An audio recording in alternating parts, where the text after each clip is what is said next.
ஆசிரிகள். இதுதான் சிவசாகரத்துடைய லோகோ. இது மகாபரிவா மணிமண்டபம் நியூ ஜெர்சியில் நம்ம பிரதிஷ்டை பண்ணியிருக்கிற மகாபரிவாவுடைய பாதகினுடைய ஒரு சிம்பல் இங்கே வச்சுருக்கோம். சிவன் சார் எப்பயாவது யூஸ் பண்ணியிருக்கிறது ஒரு ஹவாய் ஸ்லிப்பர், அதுக்கு சிம்பலாக ஹவாய் ஸ்லிப்பர் இங்கே வச்சு. ஹரஹர சங்கர ஜெய ஜெய சங்கர. நம்ம பெரியவா சேனல் சப்ஸ்கிரைப் பண்ணுங்க.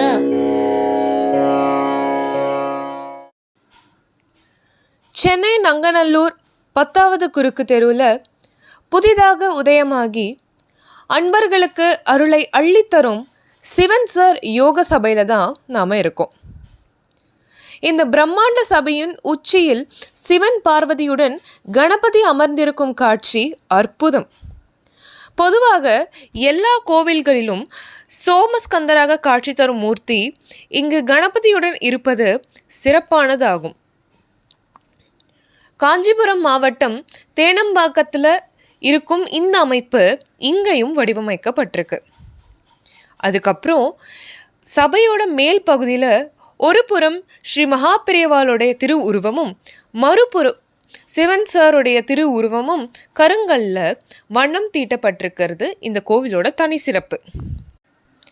இதனையொட்டி சன்னதியோட உள்ள நுழையறதுக்கு முன்னாடி இடது பக்கத்தில் விநாயகருக்கு தனி சன்னதியும் இருக்கும். அதையடுத்து ஆதிசங்கரர் நிறுவிய ஷண்மதங்களும் தேக்கு மரத்தால் செய்யப்பட்ட கதவுகளில் அழகாக பொறிக்கப்பட்டிருக்கு. வாங்கோ, இப்போ எல்லாரும் இந்த கோவிலை தரிசனம் செய்கிறதோடு இந்த கோவில் உருவான வரலாறு, கட்டப்பட்ட விதம் எல்லாமே தெரிஞ்சுக்கலாம்.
ஹரஹர சங்கர ஜெய ஜெய சங்கர. ஸ்ரீ மகாபெரிவா சரணம். எல்லாருக்கும் அநேக நமஸ்காரம். இன்னைக்கு நங்கநல்லூர் அப்படின்ற ஒரு புண்ணிய க்ஷேத்திரத்துல தான் நம்ம இருக்கோம். ஒரு காலத்துல நாகை நல்லூர் அப்படின்ற பேரோட இருந்த இந்த இடம் நங்கநல்லூர் அப்படின்னு பிற்காலத்துல மறுவெடுத்து. இந்த நங்கநல்லூர் ஏன் புண்ணிய க்ஷேத்திரம் அப்படின்னு சொல்றோம்னா, சகல தெய்வங்களுக்கும் ஆலயம் இந்த நங்கநல்லூர்ல இருக்கு. சிரஞ்சீவி ஆஞ்சநேய சுவாமிக்கு நங்கநல்லூர்ல கோவில் இருக்கு. காஞ்சி மகாபெரியவா கண்டெடுத்த அற்புதம் அர்த்தநாரீஸ்வரர் சுவாமி, அர்த்தநாரீஸ்வரருக்கு நங்கநல்லூர்ல சந்நிதி இருக்கு. ஹரிஹர சுதனான ஐயப்பனுக்கு நங்கநல்லூர்ல ஒரு சந்நிதி இருக்கு, ஒரு கோவில் இருக்கு. அதே மாதிரி குருவாயூரப்பனுக்கும் நங்கநல்லூர்ல ஆலயம் இருக்கு. இது எல்லாத்துக்கும் மேல நடமாடி கொண்டிருக்கும் தெய்வம் காஞ்சி ஸ்ரீமடத்தின் 68வது பீடாதிபதி ஸ்ரீ சந்திரசேகரேந்திர சரஸ்வதி சுவாமிகள், உமாச்சி தாத்தா அப்படின்னு மகா பெரிவா அப்படின்னு எல்லாராலையும் அன்பா சொல்லப்படுற மகா பெரிவாளுக்கு நங்கநல்லூர்ல சரணாலயம் இருக்கு. இது எல்லாத்துக்கும் முத்தாய்ப்பா அமையறது தான் இன்னைக்கு நம்ம இருக்கிற இந்த இடம். காஞ்சி மகா பெரியவாளோட பூர்வாசிரம சகோதரர் சதாசிவ சாஸ்திரிகள் என்னும் திருநாமத்தோட 1904 வருஷம் திருவவதாரம் பண்ண சிவன் சார் அவர்களோட சந்நிதியில தான் இன்னைக்கு நாம இங்க நின்றுட்டு இருக்கோம். இது மிகப்பெரிய பாக்கியம். சிவன் சார் ஒரு யோகி, ஒரு மகான், முக்காலமும் உணர்ந்த ஒரு ஞானி. இன்னைக்கு இந்த க்ஷேத்திரத்துல சிவன் சாருக்கு புதுசா கட்டப்பட்ட ஒரு கோவில். இந்த கோவிலுக்கு சமீபமா கும்பாபிஷேகம் ஆயிருக்கு. இந்த கோவில்ல எல்லா சன்னதிகளையும் தரிசனம் பண்ணி இந்த கோவிலை நிர்வாகம் பண்ணிட்டு இருக்க சிவராமன் மாமா அவர்களை ஒரு நேர்காணல், அவர் மூலமா இந்த கோவிலை பத்தியும் சிவன் சார் அவர்களுடைய வரலாறு பத்தியும் நம்ம எல்லாரும் தெரிஞ்சுக்க போறோம். நமஸ்காரம் மாமா. ஹரஹர சங்கர ஜெய ஜெய சங்கர. நங்கநல்லூர் அப்படின்னு சொன்னாலே எல்லாருக்கும் நினைவுக்கு வர்றது அத்தனை ஆலயங்களும் எல்லா ஸ்தலங்களும் வரும். இன்னைக்கு இது ஒரு மணிமகுடம் அப்படின்னே சொல்லலாம். நங்கநல்லூருக்கு ஒரு மணிமகுடமா அமைஞ்சிருக்கிறது சிவன் சாரோட சன்னதி. ஒரு பிரபலமான ஒரு பேச்சு பொருள்னு சொல்றதை விட ரொம்ப அத்தனை பேருக்கும் பரபரப்பா ஒரு எதிர்பார்ப்பை ஏற்படுத்தியது இந்த சிவன் சார் சன்னதியும் இங்க நடந்த கும்பாபிஷேகமும். நீங்க இப்ப இந்த சன்னதி பத்தியும் இதை கட்டின விவரங்கள், இந்த கோவில் கும்பாபிஷேகம் நடந்தது, இதுக்கு முன்னாடி கந்தன்சாவடியில இருந்தது சிவன் சார் கோவில், அதுக்கப்புறம் இங்க நிர்மாணம் பண்ணது எல்லாத்தையுமே நீங்க சொல்லி நேயர்களுக்கு தெரியணும்னு ஆசைப்படுறோம். ரொம்ப சந்தோஷம். ஆக்சுவலி நம்ம கோவில் கட்டணம் அப்படிங்கிற எண்ணமே இல்லை நமக்கு. ஏன்னா கந்தன் சாவடியில் ஜெயேந்திரா காலனியில் நமக்கு ஒரு 2100 ஸ்கொயர் ஃபீட்டில் ஒரு இடத்த ஒருத்தர் கொடுத்தார். அதையும் ஒரு 14-15 வருஷத்துக்கு முன்னாடி சிவன் சார் என்கிட்ட பேசிகிட்டு இருக்கும்போது அவர் ஒரு தடவை சொன்னார், ஒரு செட்டியார் எனக்கு ஒரு வீடு தரேன்னு இருக்கார், அதில் எனக்கு ஒரு 8/6 இடம் போகிறோம், சிவராமனை கொண்டு வந்து வச்சுட்டுலான்னு இருக்கேன் அப்படின்னு சொன்னார். நான் ரொம்ப பாக்கியம் சார் அப்படின்னு சொன்ன உடனே அவர் சொன்னார், அதுக்கு சொல்லலை, 2 கையை சேர்ந்து தட்டினா தான் ஓசை வரும், சிவராமன் இஸ் அக்காமடேட்டிவ் அப்படின்னார். அவர் சொன்னதுனால அதேமாரி ஆறுது, அவ்வளோதான். அக்காமடேட்டிங்கிறதா இல்லை, I have all my defects and இதெல்லாம் எல்லா மனுஷாளுக்கு இருக்கக்கூடிய எல்லா குறைகளும் என்கிட்ட உண்டு. அவர் அக்காமடேட்டிவ்னு சொன்னதுனால அக்காமடேட்டிவ் ஆகக்கூடிய ஒரு புத்தியை அவர் வந்து அனுகிரகம் பண்ணியிருக்கார், அவ்வளோதான். அதனால் ஒரு கிட்டத்தட்ட ஒரு 20 வருஷம் ஜெயேந்திரா காலனியில் அந்த வீட்டில் தான் இருந்தது. சிவன் சார் சொன்ன மாதிரியே ஒரு 8/6 அவர் வந்து உட்கார்ந்தார். அதுக்கப்புறமா அங்கே சத்சங்கங்கள்லாம் வர ஆரம்பிச்சுது, எல்லாம் நடக்க ஆரம்பிச்சுது. அப்புறம் என்னாச்சு, இது ரொம்ப வைட் ஸ்ப்ரெட்டாக வேர்ல்டு ஃபுல்லாக இந்த பேர் பரவ ஆரம்பிச்சுது. சிவசாகரம் ட்ரஸ்ட், சிவன் சார் அப்படின்னு. அதுலேயும் ஒரு விஷயம் அவர் பண்ணது தான், சிவன் சார் பண்ணது தான். ஒரு தடவை நான் தினசரி போயின்னு இருப்பேன் சார்கிட்ட. இப்போ ஒரு நாளைக்கு என்கிட்ட கேட்டார், இன்றைக்கி என்ன நியூஸ் அப்படின்னு கேட்டார். நான் சொன்னேன், சார் இன்றைக்கி வந்து MS சுப்புலட்சுமி அம்மாவும் சதாசிவம் அம்மாவும் வந்திருந்தா, என்னை பார்த்தோன்னே உங்களை பற்றி தான் விசாரித்தா. நல்லி செட்டியார் வந்திருந்தார், என்னை பார்த்தோன்னே உங்களை பற்றி விசாரித்தார். எனக்கு ரொம்ப பெருமையாக இருக்குது சார், இப்போ யார் பார்த்தாலும் உங்கள் கூட கனெக்ட் பண்ணி பேசுகிறான்னு பெருமையாக இருக்குது சார் அப்படின்னா.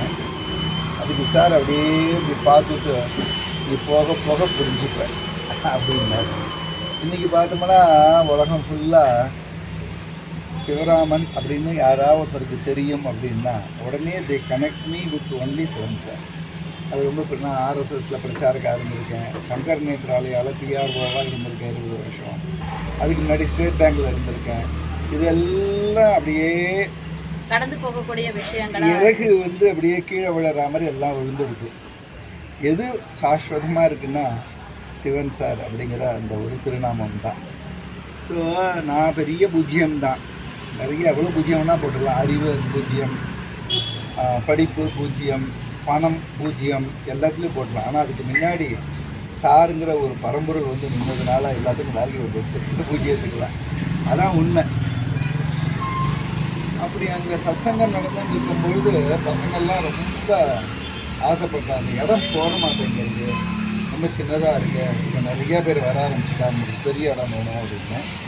அதில் நிறையா பேர் இங்கே ஆதம்பாக்கம் நங்கநல்லூரில் இருக்கிறவா நங்கநல்லூரில் பண்ணிடணும் அப்படின்னு. எனக்கு அந்த உண்மையாக சொன்னோம்னா எனக்கு அந்த விருப்பம்லாம் கிடையாது. ஏன்னா anything is an establishment, anything is organisation, more of organisation, more of விவகாரங்கள். எல்லாம் போகணும், நான் 30 வயசுலேருந்து 60 வயசு வரைக்கும் பண்ணிட்டேன், நீங்கள் என்ன வேணால் பண்ணுங்கள், நம்ம ஆளை விடுங்கப்பா அப்படிங்கிற மென்டாலிட்டியில் தான் இருந்தேன் நான். But sir has different plan. நம்ம என்ன ஆசைப்பட்டா என்ன, அவர் என்ன திட்டம் போட்டிருக்காரோ அதுதான் நடக்க போகுது. அதனால் என்னாச்சு, திடீர்னு 20 வருஷமாக இருந்தவா எனக்கு அந்த வீடு வேணும் அப்படின்னு கேட்டேன். ஆஃப்டர் so many years, 20 இயர்ஸ்க்கு அப்புறம் சரி அந்த வீடை நம்ம கொடுத்துடணும், வேறு எங்கேயாவது போகணும் அப்படிங்கிற திட்டம் வரும்பொழுது 6 மாதமாக நம்ம சத்சங்கத்தில் இருக்கிற ஒரு பையன், அவர் ஒரு பிரம்மச்சாரி பையன், அவருடைய வீடு எழுத்தாப்பில் தான் இருக்குது, அவளுடைய இடம் இது.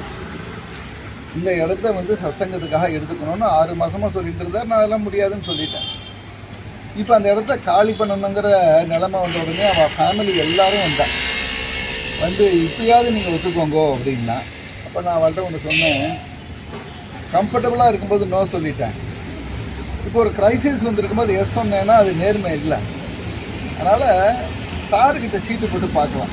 சார் எஸ் சொல்லிட்டாருன்னா நான் வாயை முடிக்கிறேன், சார் நோ சொல்லிட்டாருன்னா எஸ் சொல்கிற வரைக்கும் நீங்கள் சீட்டு போட சொல்லக்கூடாது அப்படின்னா. சரி மாமா அப்படின்னா. அவன் ஃபேமிலி எல்லோரும் வந்திருந்தா, சார்கிட்ட சீட்டு போட்டோம், சார் எஸ் சொல்லிட்டார். சரி அப்படிமா. நான் அப்போ தான் அமெரிக்கா போகிறதா இருந்தேன். ஏன்னா மகாபரிவா மணிமண்டபத்தில் டே 1லேருந்து I am involved with that divine work.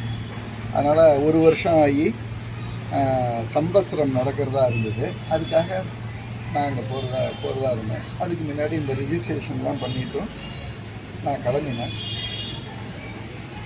அப்போ இந்த இடத்த ஒரு பழைய வீடு இருந்தது, அவள் யூஸ் பண்ணல அந்த வீடை. அதுக்கப்புறம் அதை டெமாலிஷ் பண்ணிவிட்டு ஒரு ப்ராஜெக்ட் மாதிரி போட்டு இதை நம்ம பண்ணலாம் அப்படின்னு. இடம் வந்து கிட்டத்தட்ட 3.5 கோடி ரூபாய். அவள் ஒரு பைசா வாங்கிக்க மாட்டேன்னு சொல்லிட்டாங்க ஃபேமிலி. Middle class family. அவளுடைய மனசு அப்படி. சார்கிட்ட இருக்கிற ஈடுபாடு, ஒரு பைசா நான் வாங்கிக்க மாட்டேன்னு சொல்லி அந்த இடத்த சிவசாகரம் ட்ரஸ்ட்டுக்கு கொடுத்தா. அப்போ அமெரிக்காவில் இருக்கிற ஒருத்தர் வந்து எனக்கு சேலத்தில் ஒரு வீடு இருக்குது, அதை நீங்கள் எடுத்துக்கோங்க அப்படின்னா. நான் சொன்னேன், இந்த வீடு ப்ராப்பர்ட்டிலாம் எடுத்துக்க மாட்டோம், அப்புறம் அதில் நீங்கள் பாடசாலை நடத்தணுமே, நம்மளால் அதெல்லாம் முடியாது, நம்ம ஏதோ இங்கே சின்னதாக ஒரு சத்சங்கம் வச்சுருக்கோம், அதுதான் நம்மளால் முடியும் அப்படின்னு. இல்லை நீங்கள் அதை விட்டுட்டு வேணாலும் அந்த பைசாவை எல்லாத்தையும் நீங்கள் டிவைன் மூவ்னு இதுக்கு பேர் வச்சுருந்தோம், டிவைன் மூவுக்கு எடுத்துக்கோங்க அப்படின்னார். அப்போ நான் யூஎஸில் இருந்தேன். நான் சொன்னேன், நீங்கள் ஒரு எமோஷனலாக ஒரு டெசிஷன் எடுத்தேன்னா ஒரு ஏதோ ரூபா கொடுக்குறேன்னா பரவாயில்ல வாங்கிட்டு இருக்கலாம், பட் ப்ராப்பர்ட்டினா பின்னாடி என்னென்ன ப்ராப்ளம் வரும்னு தெரியாது. ஸோ உங்கள் ஃபேமிலியில் இருக்கிற எல்லோரும் வரணும். அவள் எல்லோரும் ஓகே சொன்னார்னா அதுக்கப்புறம் ஆஃப்டர் 3 months இதே எண்ணம் உங்கள் மனசில் இருக்கான்னு பார்க்குறேன், இருந்ததுன்னா நம்ம ஏற்றுக்கலாம் அப்படின்னு. நான் யூஎஸ் போயிருக்கும்போது அவர் ஃபேமிலி ஐஷன் வந்து இந்த டாக்குமெண்ட்ஸ்லாம் கொடுத்து 3 மாதத்தில் என்னுடைய பக்தி குறையலை, சார் என்னை பக்தி அதிகமாக தான் ஆக்கியிருக்கார், நீங்கள் தயவுசெய்து இதை எடுத்துக்கோங்க அப்படின்னார். அது மட்டும் இல்லை, அது என்னைக்கு இது சாருக்குன்னு அவர் சொன்னாரோ அன்னிலேருந்து அதுலேருந்து வர வாடகையை சிவசாகரம் ட்ரஸ்ட்டுக்கு சாருக்கு கொடுத்துட்டார். அப்படிலாம் இருக்கா மனுஷா. நம்ம வாயால் சொல்லிட்டோம், அதுக்கப்புறம் அது நம்ம ப்ராப்பர்ட்டி இல்லை, அது வந்து சிவன் சார் ப்ராப்பர்ட்டி தான். அதனால் அதுலேருந்து வர வாடகையை நான் எடுத்துக்கக்கூடாது அப்படின்னு சொல்லி அதை சாருக்கே கொடுத்துட்டார். அப்புறம் அந்த வீடை விற்றோடனே ஒரு தொகை வந்தது. ஸோ இந்த ப்ராஜெக்ட் ஆரம்பித்தோம். இதில் என்ன விசேஷம்னா, முதல்ல கிரவுண்ட் ஃப்ளோரில் கார் பார்க் போட்டு first floor, second floor, third floor maximum utilisation of space பண்ணணும் அப்படின்னு ஒரு ட்ராயிங் போட்டு கொடுத்தார் ஒரு ஆர்கிடெக்டு. அவர் நமக்கு ஒருத்தர் மூலியமாக கான்ட்ராக்ட் மூலியமாக வந்தார். ஆக்சுவலி அவர் வந்து ராகவேந்திர சுவாமிகளுக்கு நிறையா கைங்கரியம் பண்ணியிருக்கார். அவர் என்ன சொன்னார், நான் இந்த ப்ராஜெக்டை வந்து கைங்கரியமாக பண்ண போகிறேன், I will not touch even 1 rupee அப்படின்னு. அவர் ஒரு பில்டரை இன்ட்ரடியூஸ் பண்ணார். அவர் கொஞ்ச நாள் ஆன அப்புறமா ஒரு வித்தின் 3-4 மந்த்ஸில் அவங்க ஒய்ஃப் ஐஷன் வந்து இந்த இதை நான் ஏதோ மனசுக்கு ரொம்ப எங்களுக்கு திருப்தியாக இருக்குது, அதனால் இதில் எங்களுக்கு no profit no loss, cost ப்ரைஸுக்கு பண்ணி கொடுக்குறேன் அப்படின்னு சொல்லிட்டு அதுக்கு மேலே இந்த நிலக்கதவு இருக்கு அதனுடைய பர்மா டீக்கு ஃபுல் அவரே வாங்கி கொடுத்தார். இங்கே கும்பாபிஷேகத்தும் போது வாசலில் யஜ்யசாலை போட்டிருந்தோம், யாகசாலை செலவுகள் ஃபுல்லாக அந்த டென்ட்டு போடுற செலவு எல்லாம் அவர் ஏற்றுண்டார். ஸோ பிஸ்னஸ்ன்னு வந்தப்பா கூட பக்தர்களாக மாறி. அது மட்டும் இல்லை 11 மாதத்தில் இந்த ஹோல் ப்ராஜெக்டை பிடிச்சி கொடுத்துட்டார். Just 11 months. ஒரு வீடு கட்டுறதா இருந்தால் கூட ஜாஸ்தியாகும். இவ்வளோ பெரிய ஒரு ப்ராஜெக்டு, இவ்வளோ பெரிய ஒரு விஷயம், அதுலேயும் இதில் வந்து ஆகம சாஸ்திரம் பார்க்கணும், வாஸ்து பார்க்கணும், எல்லாத்தையும் பார்த்து நம்ம பண்ண ஒரு விஷயத்துக்கு கூட 11 மாதத்தில் முடிச்சு கொடுத்தார். அதோட பெரிய விஷயம் என்னென்னா, இது கிரவுண்ட் ஃப்ளோரில் இருக்கணும், அங்கே கீழே கார் பார்க் வரக்கூடாது அப்படின்னு அமெரிக்காவில் இருக்கக்கூடிய பெரியவா கோவிலில் இருக்கக்கூடிய சூரி ஆர்த்தி அப்படின்னு அவள் தான் நம்ம பண்ணிட்டு இருக்காள். அவள் வந்து ரொம்ப இன்சிஸ்ட் பண்ணான், சிவன்சார் கோவிலுங்கிறது ரூல்ஸ் பெருசாக இருக்கணும், சும்மா ஃப்ளாட்ஸ் மாதிரி இப்படிலாம் கட்டக்கூடாது அப்படின்னு.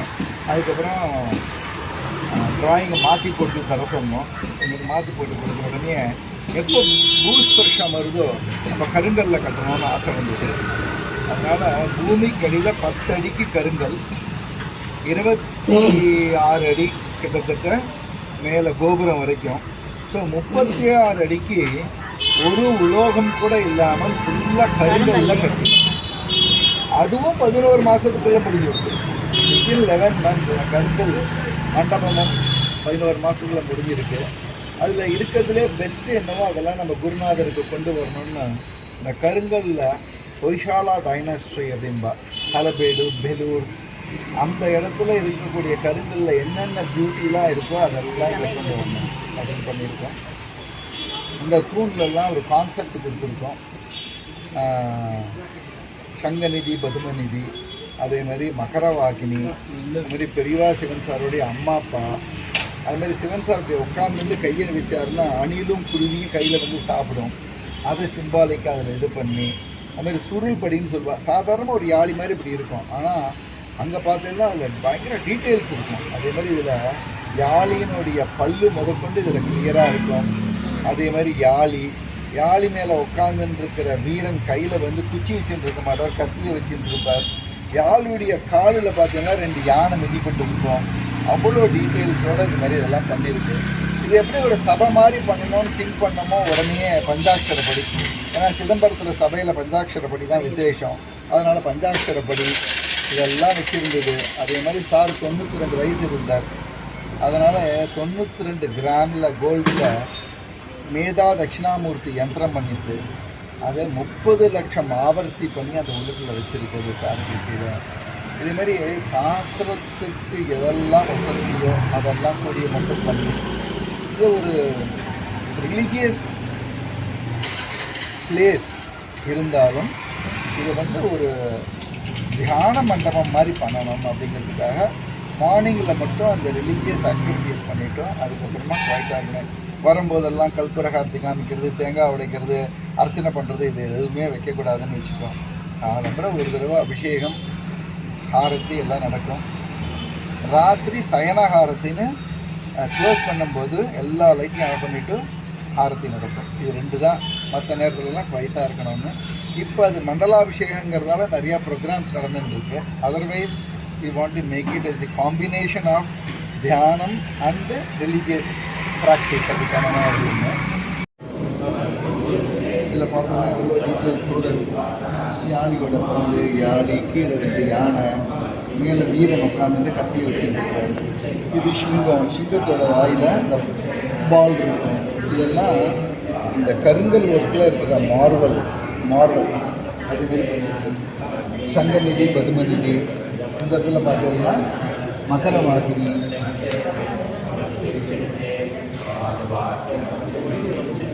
இங்கே ரிஷப குஞ்சரம் அப்படின்னு ஒரு பக்கம் ரிஷபம் ஒரு பக்கம் யானை. இதை மூடினெல்லாம் உங்களுக்கு ரிஷபம் தெரியும். இதை முடினா யானை தெரியும், ரிஷப பஞ்சரம். பெரியவா சிவன் சாருடைய அம்மா அப்பா மகாலட்சுமி தாயாரும் சுப்பிரமணிய சாஸ்திரிகள். இதுதான் சிவசாகரத்துடைய லோகோ. இது மகாபரிவா மணிமண்டபம் நியூ ஜெர்சியில் நம்ம பிரதிஷ்டை பண்ணியிருக்கிற மகாபரிவாளுடைய பாதகினுடைய ஒரு சிம்பல் இங்கே வச்சுருக்கோம்.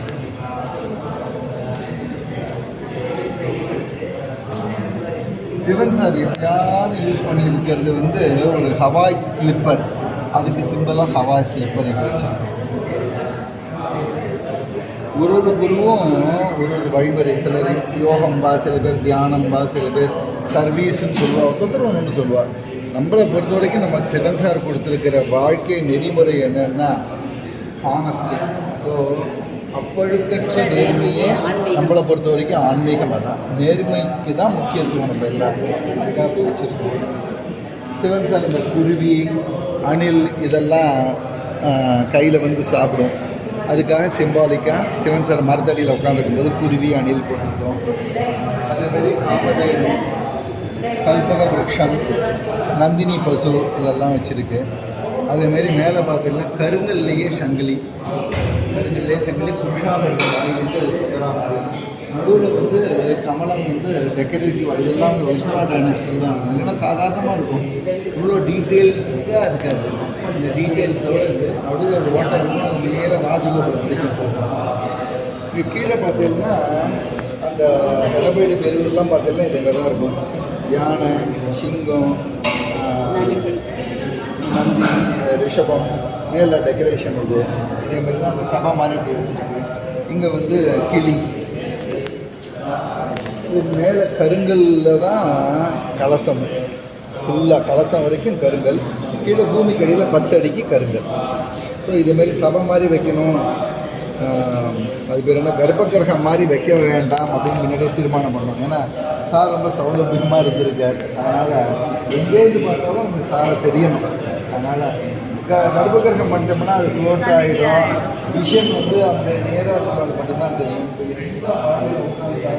சார் தரிசனம் பண்ணுற மாதிரி இங்கே ராசி மண்டலம். அதேமாதிரி இதை கட்டும்பொழுதே நிறைய பேருக்கு என்ன ஆசைன்னா, சாரை தொட முடியாதா, நம்ம சாருக்கு எவ்வளோ நாள் தொட்டுண்டு எவ்வளோ இதுவாக இருந்தோமே 20 வருஷமாக, இதுமாரி பண்ணிட்டா தொட முடியாதா அப்படிங்கிற ஒரு கவலை வந்தது. அந்த கவலையும் இருக்கக்கூடாதுங்கிறதுக்காக தான் அந்த ஜெயந்திரா காலனி ஓஎம்ஆரில் என்ன செட்டப் இருந்ததோ அந்த செட்டப் அதே இந்திர விமானத்தில் சிவன் சார் 2 சைட்லையும் பெரியவா சார், இங்கே சார் யூஸ் பண்ண திங்ஸ் எல்லாம் இங்கே இருக்குது. அவருடைய கையெழுத்தை பார்த்தெல்லாம் அப்படி இருக்கும். ஃபுல்லாக அவர் எழுதின மேன்ஸ்கிரிப்ட்ஸ் இது எல்லாமே. அதே மாதிரி அந்த இடத்துல பார்த்தீங்கன்னா பெரியவா யூஸ் பண்ண திங்ஸ் எல்லாம், பெரியவாளுடைய மரவுரி, பெரியவா யூஸ் பண்ண மாந்தோல், பெரியவாளுடைய பாதுகை, பெரியவா யூஸ் பண்ண இந்த பாத்திரம், இதெல்லாம் இந்த பக்கம் வச்சுருக்கோம். நம்ம கடைசியில் என்னாச்சு, மகாபரிவா சன்னியாசம் கொடுத்த சுவாமிகள் ஒரு சொல்கிறார், வெளிநாட்டுடைய வரமாட்டார், கிராமத்தில் இருக்கார். அவரை போய் தரிசனம் பண்ணியிருக்கும் போது அவர் சொன்னார், பானத்தில் சிகிச்சை பண்ணி வைச்சு அப்படின்னு சொன்னார். நமக்கு பகீர்ந்தது, ஏன்னா பானத்தில் ரூபமே வராது, பண்ண முடியாது. சரி, நாங்கள் ஓம்காரேஸ்வரர் போவோம், மத்திய ஓம்காரேஸ்வரர் போய் நர்மதில் ஸ்நானம் பண்ணி ஒரு 25 ஸ்தபதிகளை கேட்டோம். ரூபம் வராது, நாங்கள் கிரைண்ட் பண்ணி சிவலிங்கம் கொடுக்குறோம், பான லிங்கம் தான் பண்ண முடியும், பானத்தில் ரூபம் பண்ண முடியாதுன்னு சொல்லிட்டோம். சுவாமிகள்கிட்ட சொன்னோம், நீ கல் எடுத்து நான் அனுப்பிச்சிடும் அப்படின்னு. ஒரு 830 கிலோவில் ஒரு கல் கிடச்சிது நர்மதையில். அதை எடுத்து காஞ்சிபுரத்துக்கு அனுப்பிச்சோம். அவர் ஒரு ஸ்தபதியை கூப்பிட்டு அவனுக்கு ஆசீர்வாதம் பண்ணி நீ பண்ணுன்னு சொல்லி இன்றைக்கி உலகத்திலேயே பானத்தில் ரூபத்தில் மூலவராக இருக்கக்கூடியவர் சிவன் சார். அதுமாரி அமைஞ்சு உட்கார்ந்தார். இதில் பார்த்தோம்னா சாருடைய கையில் இருக்கிற அந்த சுருக்கம், நரம்புகள், விழாவில் இருக்கிற எலும்பு, முதுகு எலும்பு, கழுத்தில் இருக்கிறது, கண் தீஷண்யம், அதாவது ஃப்ளஷ் அண்ட் பிளட்டில் எப்படி உட்காந்துருப்பாலோ சிவன் சார் அதே மாதிரி உட்காந்துருக்கார். இதை பார்த்தோன்னே தான் சுவாமிகள் சொன்னார், எப்படி தங்கம் வியாபிச்சிருக்குமோ நகையில், அதே மாதிரி இந்த பான கல்லில் ஆன சிவன் சார் ரூபத்தில் சிவன் வியாபிச்சிட்டார். சந்தேகமே வேண்டாம் அப்படின்னார். அவருடைய தபோ வலிமை, அவருடைய அனுகிரகம், ஆசீர்வாதம் மகாபரிவா நமக்கு பண்ணி கொடுத்தா. நம்ம எப்போதுமே நினைப்போம் அமெரிக்காவில் இருக்கிற கோவிலை, பெரியவா கோவிலை சிவன் சார் கட்டி கொடுத்தார் அப்படின்னு எப்போதுமே நம்ம சொல்லுவோம். ஏன்னா அங்கே எல்லாம் புஷ்யத்தில் நடக்கும், சாருடைய ஜெயந்தி ஆராதனை நினைப்போம். பெரியவா தன்னுடைய தம்பி கோவிலை இங்கே கட்டி கொடுத்தா அப்படின்னு நம்ம சொல்லுவோம். அது பிரத்யட்சமாக எப்படி உண்மையாச்சுன்னா, கரெக்டாக 20 நாளில் அந்த ரூபத்தை பண்ணி அந்த ஸ்தபதி கூப்பிடும்பொழுது அங்கே எடுத்துன்னு வரோம். அன்னைக்கு பெரியவாளுடைய ஆராதனை அப்படி அமைஞ்சிது. பிளானே இல்லை, எல்லாமே அமையிறது தான். எல்லாமே அமைஞ்சிருக்கு. நமக்கு பெரிய ஆசை, வரவா அவ்வளோ பேருக்கும் அன்னதானம் பண்ணணும் அப்படின்னு. அதுக்காக தான் ஃபஸ்ட் ஃப்ளோர் ஃபுல்லாக அன்னதானத்துக்காகவே விட்டுருக்கோம். இன்னும் அது ஆரம்பிக்கலை. இப்போதைக்கு தொலையில் கொடுத்துட்டுருக்கோம். நம்ம ஆசை என்னென்னா, வரவா அவ்வளோ பேருக்கும் அன்னபூர்ணாலையும், கொரநாடுலேயும், இடக்குஞ்சிலையும், எப்படி கர்நாடகாவில் இருக்கிற சுப்பிரமணியா, அதேமாதிரி தர்மஸ்தலா, எல்லா இடத்துலையும் எப்படி உட்காந்து வச்சு சாப்பாடு போடுறாங்களோ அதேமாரி கொஞ்சம் வரவா அவ்வளோ பேருக்கும் உட்காந்து வச்சு சாப்பாடு போடணுங்கிறது நம்மளுடைய ஆசை. அது சார் நிறைவேற்றி வைப்பார். நமக்கு அருகதை இருக்கிறதுனால ஆசைப்படுறது இல்லை, ஆசைப்படுறதுனால அந்த அனுகிரகம் பண்ணி அவர் நடத்தி வைக்கிறார். அவ்வளோதான் உண்மை. இப்போ மகாபெரிவாளுக்கு அப்படின்னு பார்க்கும்போது, மகாபெரிவாளுக்கு அனுஷ நட்சத்திரத்துல மாசம் அனுஷ நட்சத்திரத்துல பூஜை இது எல்லாமே பண்ணிட்டு இருக்கோம். அந்த மாதிரி சிவன் சாருக்கு அப்படின்னும் போது இங்கே விசேஷமான பூஜைகள் எந்தெந்த நாட்கள்ல ரொம்ப விசேஷமாக நடைபெறும்? நம்ம ஆக்சுவலி சாரை பொறுத்த வரைக்கும் பூச நட்சத்திரம், புஷ்யம். நம்ம புஷ்யத்தில் விசேஷ அபிஷேகங்கள் வந்து நம்ம இதுமாரி நடராஜாவுக்கு நடக்கிற மாதிரி ஆருத்ரா, சிவராத்திரி, அதேமாரி கிருத்திகா சோமவாரத்தின் போது சங்காபிஷேகம், அதே மாதிரி அன்னாபிஷேகம், இது எல்லாமே சாருக்கு நம்ம பண்ணுறோம். அதை தவிர சாருடைய ஆராதனை, ஜெயந்தி, இது அதெல்லாம் விசேஷ அபிஷேகம். இப்போ இதுமாரி மூலவராக வந்துட்டதுனால இப்போ டெய்லி அபிஷேகம் இருக்குது. விசேஷ அபிஷேகம் இந்த 6-7 நாட்கள். நீங்கள் வந்து ஆரம்பத்தில் பேசும்போது சொன்னேன் நிறைய டிஃபெக்ட்ஸ் இருக்குது, நிறைய குறைகள் எங்கிட்டையும் இருக்குது அப்படின்னு. பெரியவாளோட அக்ஷர பாமாலையில் வந்து ஒரு வரிகள் வரும், குறை பல தவிர்த்து நிறை சில எடுத்து அனுகிரகம் பண்ணணும் அப்படின்னு. உண்மையாக பார்த்தா உங்ககிட்ட இருக்கிற எல்லாமே வந்து நிறைகளாக சிவன் சார் பார்த்துருக்கார். எல்லாமே அந்த நிறைகளை எடுத்து இன்னைக்கு இப்படி ஒரு அனுகிரகம் பண்ணி தான் வந்து இந்த மாதிரி ஒரு அனுகிரகம் பண்ணியிருக்கு, மாற்றிருக்கு. இப்போ நான் இப்போ குழந்தை நடந்து போய் கீழே விழுந்துருக்குன்னா அந்த அம்மா அந்த குழந்தைய ஏன் தடுக்கி விழுந்தேன்னு சொல்ல மாட்டான், தரையை அடிப்பா. என்ன நீ குழந்தை நடந்து வரும்போது நீ தடுக்கி விட்டுட்டேன்னு தரையை அடிப்பா. அதுதான் பண்ணார். அம்மா மாதிரி இருந்து பண்ணிட்டு இருக்காரு. ரொம்ப சந்தோஷம் அம்மா. இன்னைக்கு வந்து இது மிகப்பெரிய ஒரு பாக்கியம். நீங்க சொன்ன மாதிரி உண்மையில ஒரு பெரிய அனுகிரகத்தை சிவன் சார் வந்து இன்னைக்கு எங்களுக்கு பண்ணியிருக்காரு அப்படின்றது தான் நினைக்கிறோம். கும்பாபிஷேகத்துக்கு வரணும்னு பிரயத்தனப்பட்டு அதை விட அந்த இதுக்கு வந்திருக்கிற ஒரு பலனையும் சேர்த்து இன்னைக்கு இந்த சந்நிதியில நிற்க வச்சு, ஒரு தெய்வத்தின் சந்நிதியில நம்ம எவ்வளோ நேரம் நிற்கிறோன்றது கூட கடவுளோட கால கணக்கு தான். நம்ம வந்து எவ்வளோ நேரம் தரிசனம் பண்ணுறோம், எவ்வளோ நேரம் அங்கே உட்காரோம் அப்படின்றது எல்லாமே. இன்னைக்கு இந்த சன்னிதியில் இவ்வளோ நேரம் எங்களை இருக்க வச்சு சிவன் சார் வந்து இப்படி ஒரு பெரிய அனுகிரகத்தை பண்ணி உங்கள் மூலமாக லட்சோபலட்சம் மக்களுக்கு இந்த உலகம் பூரா எல்லாருக்குமே தெரியும், தெரியாத இருக்கிறவாளுக்கு ஒரு கருவியா இருந்து செயல்படுத்துறார் அப்படின்னே சொல்லலாம். இன்னைக்கு இது லட்சோபலட்சம் மக்களுக்கு வந்து இதை போய் சேர்றது அப்படின்றது மிகப்பெரிய ஒரு அனுகிரகம். ப்ராபகண்டா பண்ண வேண்டாம், யாருக்கு பிராப்தம் இருக்கோ அவங்களுக்கு சன்னதி கொடுக்கலாம். அதனால் நம்ம வந்து சன்னதி ஏற்படுறதுக்கான ஒரு முயற்சியும் அதில் ஒரு ஈடுபாடும் இருந்ததே தவிர, இதை ப்ராபகண்டா பண்ணி லட்சக்கணக்கான ஆயிரக்கணக்கான ஜனங்கள் வரணும் அப்படின்லாம் நம்ம நினைக்கவே இல்லை. ப்ராப்ளம் இருக்கோ அவளை சார் வரவழைச்சுப்பேன். ரொம்ப சந்தோஷம்.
நங்கநல்லூர் சிவன் சார் சன்னதியில் நம்ம இருந்து சிவராமன் மாமா கிட்ட இந்த சந்நிதியை பற்றியும் இது வளர்ந்த விதம் எப்படி இந்த கோவில் வந்து கட்டப்பட்டது அப்படின்றது ரொம்ப அழகாக நம்மளுக்கு விளக்கமாக எல்லாமே எடுத்து சொன்னோம். இது வந்து ஒரு புண்ணிய தினம். இன்னைக்கு வந்து ரொம்பவே ஒரு பெரிய பாக்கியம். இந்த இடத்துல நம்ம வந்து இன்னைக்கு நின்று ஒரு வீடியோ எடுத்திருக்கோம். இது வந்து இந்த வீடியோ மூலமாக, இந்த காணொளி மூலமாக எல்லாருமே சிவன் சார் சந்நிதிக்கு வந்து சிவன் சார் தரிசனம் பண்ணி அவரோட அனுகிரகத்தை பெறணும் அப்படின்றத பிரார்த்தனை பண்ணுறோம். மாமா சொன்ன மாதிரி இதை வந்து பிரபகண்டா பண்ண வேண்டாம், பிரபலப்படுத்த வேண்டாம். யார் யாருக்கு பிராப்தம் இருக்கோ அவள் வருவா அப்படின்னு மாமா சொல்லியிருந்தா. அதே தான், கண்டிப்பாக அந்த பாக்கியம் எல்லாருக்கும் கிடைக்கணும். எல்லாரும் சிவன் சார் சந்நிதிக்கு வந்து இந்த சிவன் சாரை மனசார பிரார்த்தனை பண்ணிட்டு அனுகிரகம் பெறணும் அப்படின்றத பிரார்த்திக்கிறோம். ஹரஹர சங்கர ஜெய ஜெய சங்கர ஸ்ரீ மகாபெரிவா சரணம். जीवन मुक्ति महानंद साक्षिभूताय योगिने महास्वामी कनिष्ठाय शिवार्याय नमोस्तुते.